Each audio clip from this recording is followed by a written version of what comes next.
Biology പ്രാക്ടിക്കലിൽ ഇന്ന് നമ്മൾ discuss ചെയ്യുന്നത് ഡെവലപ്മെന്റ് ഓഫ് ദ ഫെറിഞ്ചൽ ആർച്ച് ആണ്. ഫെറിഞ്ചൽ അപ്പാരറ്റസിന് 3 പാർട്സ് ഉണ്ട്. ഏറ്റവും അകത്ത് കാണുന്നതാണ് ഫെറിഞ്ചൽ പൗച്ച്. അപ്പൊ അകത്തായതുകൊണ്ട് അത് എൻഡോഡെർമിൽ നിന്നാണ് ഡിറൈവ് ചെയ്യുന്നത്. നടുക്കുള്ളതാണ് ഫെറിഞ്ചൽ ആർച്ച്. അപ്പൊ അത് മീസോഡെർമൽ ഡിറൈവ്ഡ് ആണ്. ഏറ്റവും പുറത്ത് കാണുന്നതാണ് pharyngeal cleft. So it is derived from ectoderm. ഇനി നമുക്ക് ടോട്ടലി 6 ഫെറിഞ്ചൽ ആർച്ചസ് ആണ് ഉള്ളത്. ഇതിൽ 5ാമത്തെ ആർച്ച് റുഡിമെന്ററി ആണ്. അത് ലേറ്റർ ലൈഫിൽ ഡിസപ്പിയർ ചെയ്യും. So in total 5 arches.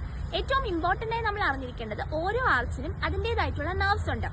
അത് മസ്റ്റ് നോ ആണ്.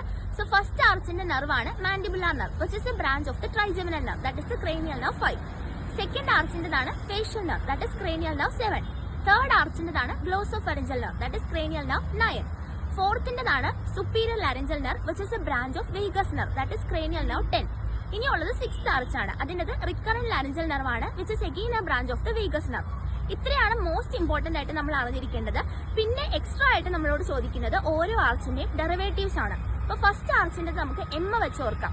മസിൽസ് ഓഫ് മാസ്റ്റിക്കേഷൻ, അതായത് ടെമ്പറാലിസ്, മസീറ്റർ, ടെറഗോയിഡ്സ്, അതുപോലെ മാലിയസ്, ഇൻകസ്. ഇത്രയാണ് derivatives of the first arch. Second ആർച്ചിൽ ഫേഷ്യൽ നെർവ് ആണല്ലോ, അപ്പം മസിൽസ് ഓഫ് ഫേഷ്യൽ എക്സ്പ്രഷൻ. ഇത് കൂടാതെ സെക്കൻഡില് എസ് ഉണ്ടായതുകൊണ്ട് സ്റ്റേപ്പിസും കൂടെ ഉണ്ട്. പിന്നെ തേർഡിൻ്റെത് ഗ്ലോസോഫാരിഞ്ചൽ നെർവ് ആണ്. അപ്പൊ അത് ഗ്ലോസോഫാരിഞ്ചൽ ആയതുകൊണ്ട് തന്നെ സ്റ്റൈലോഫാരിഞ്ചസ് മസിൽ. ഇത് കൂടാതെ greater horn of the hyoid ബോണും കൂടെ വരുന്നുണ്ട്.